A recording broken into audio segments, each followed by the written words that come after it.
안녕하세요. 2026년 2월 초 아주 흥미로운 시점에 자료들을 보내주셨네요. 공통적으로 하나의 거대한 질문을 던지고 있어요. 세계 경제의 절대적인 기준점이었던 미국 달러가 왜 이렇게 흔들리고 있는 걸까요? 네, 보내주신 자료들을 관통하는 핵심 단어는 딱 하나, 불안감입니다. 그런데 이 불안감의 근원을 파고들면 이게 단순히 달러 환율이 좀 떨어졌다, 이런 차원의 이야기가 아니에요.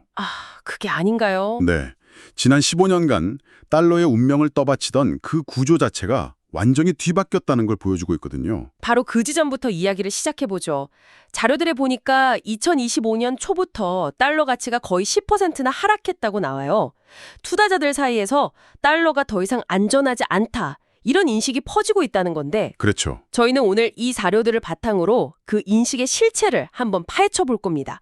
달러의 안전 피난처 신화는 왜 깨지고 있는지, 또 그 대안으로 떠오르는 곳은 어디인지, 그리고 이 모든 혼돈의 중심에 서게 될 트럼프 대통령의 연준 의장 지명자 케빈 워시는 대체 어떤 인물인지 깊이 들여다보겠습니다. 핵심적인 변화부터 짚고 넘어가는 게 좋을 것 같습니다. 과거의 달러의 가치는 전 세계 중앙은행들이 외환 보유고로 쌓아둔 미국 국채, 그러니까 안전성에 대한 믿음으로 유지됐습니다. 네, 그렇죠. 가장 안전하니까요. 하지만 이제 달러의 운명은 전혀 다른 동력으로 움직입니다. 바로 수익률을 좇는 전 세계 민간 투자자들이 쏟아부은 돈, 즉 미국 주식시장의 성과죠.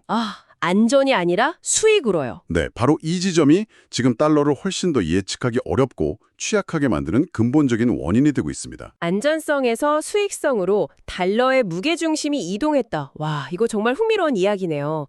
전통적으로는 시장이 불안하면 투자자들이 미국 국채 같은 안전자산으로 몰려들었잖아요. 네, 그게 공식이었죠. 주식 팔고 국채 사는 게 거의 공식이었는데 보내주신 자료를 보니까 이 공식이 완전히 깨지고 있다고요. 네, 바로 그 점이 현재 시장 참여자들이 가장 혼란스러워하는 부분입니다.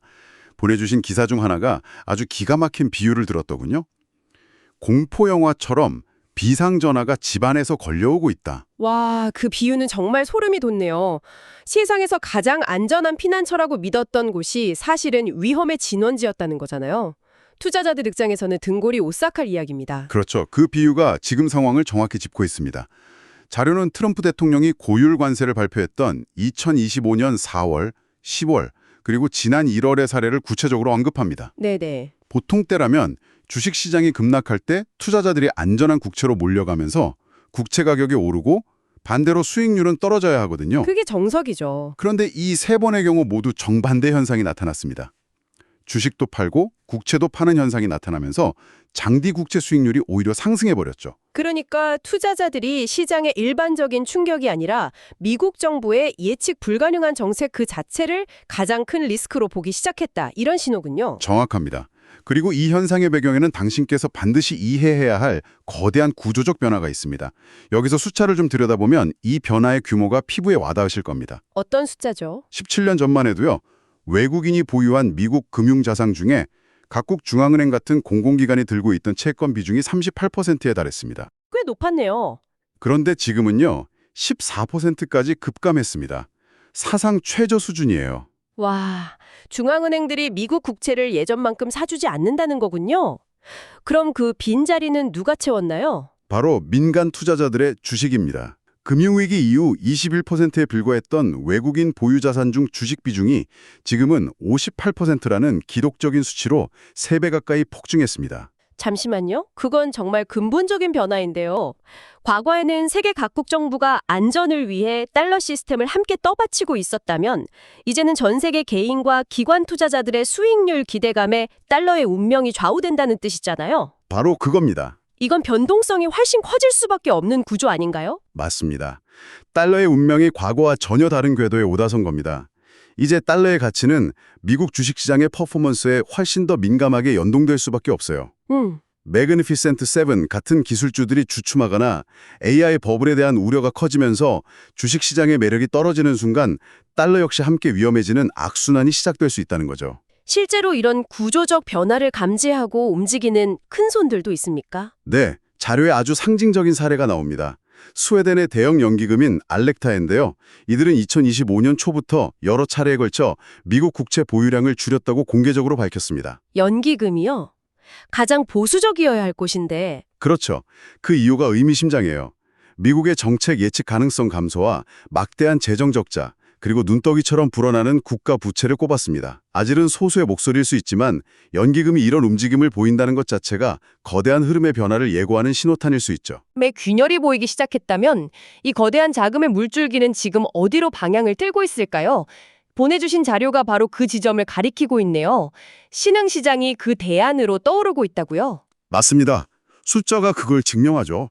2025년 한 해 동안 신흥시장 주식은 MSCI 지수 기준으로 무려 34%나 올랐습니다. 34%요? 네.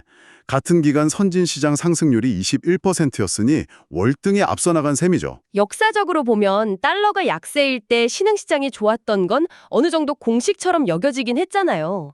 달러 빚갚기도 수월해지고 원자재 수출 기업들 실적도 좋아지니까요. 이번에도 비슷한 맥락으로 봐야 할까요? 물론 그런 측면도 있습니다. 하지만 보내주신 자료들은 이번 신흥시장의 강세가 단순히 미국이 싫어서라는 반사 이익 때문만은 아니라고 강조합니다. 신흥시장 자체의 매력도가 근본적으로 달라졌다는 분석인데 당신께서 주목하셔야 할 세 가지 핵심적인 동력이 있습니다. 오, 어떤 것들인가요? 궁금하네요. 첫 번째는 아주 직관적입니다. 바로 저렴한 가치, 칩리스예요. 현재 신흥시장 주식은 향후 예상 수익 대비 평균 13배 정도에 거래되고 있습니다. 13배면 어느 정도 수준이죠? 이게 어느 정도 수준이냐면 S&P 500 지수보다 무려 40%나 할인된 가격입니다. 와, 40%요? 엄청난 차이네요. 한 분석가의 표현을 빌리자면 AI 혁명이라는 똑같은 테마에 투자하더라도 신흥시장에서는 훨씬 싼 값에 올라탈 수 있다는 거군요. 바로 그 점이죠. 두 번째 이유는 강해진 맷집입니다. 쉽게 말해 이제 신흥시장이 과거의 그 유리몸이 아니라는 겁니다. 아, 체력이 좋아졌다. 네, 90년대 외환위기나 2000년대 금융위기 때처럼 외부 충격에 속수무책으로 무너지던 시절은 지났어요.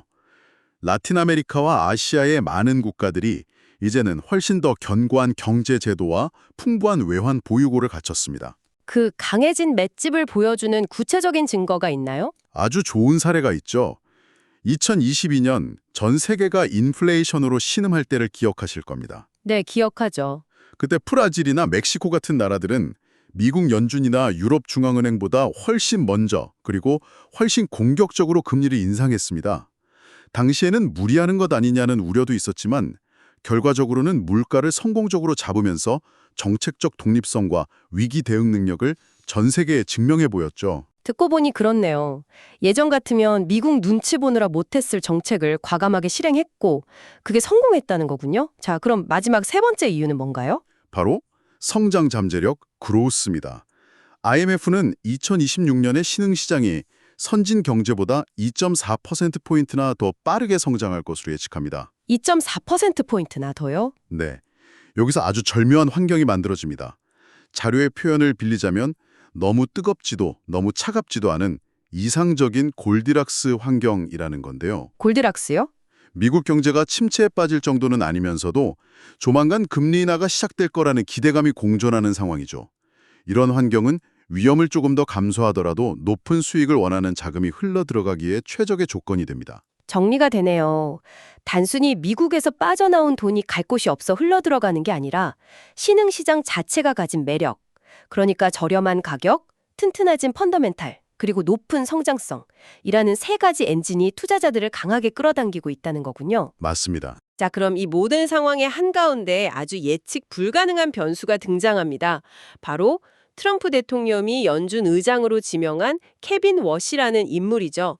이 사람이 대체 누구길래 보내주신 자료들마다 그의 성향을 분석하는데 이렇게 많은 지면을 할애하고 있는 걸까요? 그의 이력이 워낙 독특하고 앞으로 그가 펼칠 정책이 세계 경제에 미칠 파장이 그만큼 크기 때문입니다. 워시는 경력 대부분을 인플레이션과 싸우는 데 보냈습니다.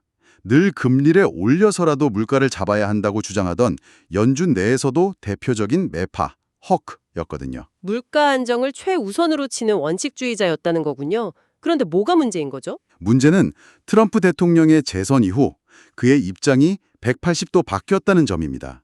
그렇게나 인플레이션을 경계하던 그가 갑자기 경기 부양을 위해 금리를 내려야 한다는 비둘기파, 더불어 변신한 겁니다. 잠깐만요. 평생을 매로 살던 사람이 갑자기 비둘기가 됐다니 그 배경이 뭔가요? 뭔가 극적인 계기가 있었나요? 워시는 AI로 인한 폭발적인 생산성 혁명이 인플레이션 압력을 완전히 상쇄할 것이라고 주장합니다. 아, AI 때문이라고요? 네. 그러니 높은 금리로 이제 막 피어나려는 경제 성장의 싹을 잘라서는 안 되고 오히려 금리를 낮춰 성장을 뒷받침해야 한다는 논리죠.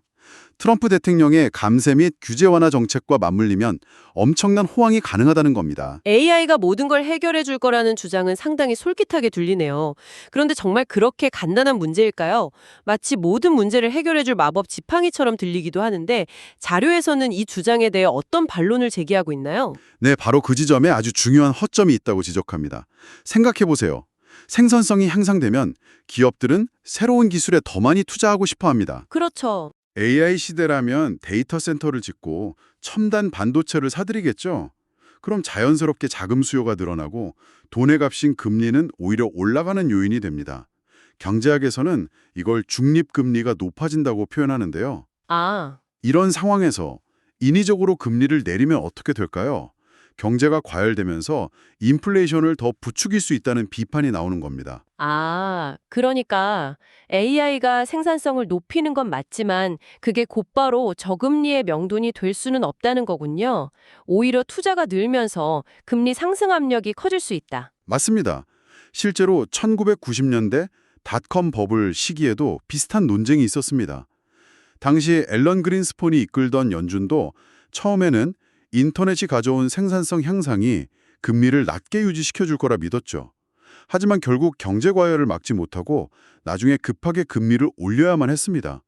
역사는 반복될 수 있다는 경고죠. 금리 정책뿐만 아니라 그가 과거 연준의 양적 완화, 즉 QE 정책에 대해서도 아주 강한 비판을 해왔다고요? 네, 그는 연준이 막대한 돈을 풀어 채권을 사들인 양적 완화 QE가 자산 불평등을 심화시키고 자본시장을 왜곡시켰다고 줄기차게 비판해온 인물입니다. 그래서 그는 연준의 대차 대조표를 과감하게 축소해야 한다고 강력히 주장합니다. 잠시만요. 이야기가 좀 복잡해지는데요. 한쪽에서는 금리를 내려야 한다고 주장하면서 다른 한쪽에서는 시중에 풀린 돈을 걷어들여야 한다고 말하는 거잖아요. 이건 서로 모순되는 정책 아닌가요? 바로 그 지점이 워시의 정책 구상을 가장 위험하게 만드는 부분입니다. 그는 장기 채권을 시장에 매각해서 유동성을 흡수하는 양적 긴축을 시행하는 동시에 정책의 기준이 되는 단기 금리는 인하하겠다는 계획을 가지고 있습니다. 와, 자료에서는 이걸 가속 페달과 브레이크를 동시에 밟는 아주 섬세하고도 위험천만한 시도라고 표현합니다. 가속 페달과 브레이크를 동시에 밟는다는 건 듣기만 해도 위험천만하게 들리는데요. 한 나라의 경제를 가지고 그런 실험을 하는 게 정말 가능하다고 보는 건가요? 자료에 따르면 그 위험성에 대해 구체적으로 어떻게 경고하고 있습니까? 자칫 균형을 아주 조금이라도 잘못 맞추면 금융 시스템 전체에 엄청난 충격을 줄 수 있다고 경고합니다.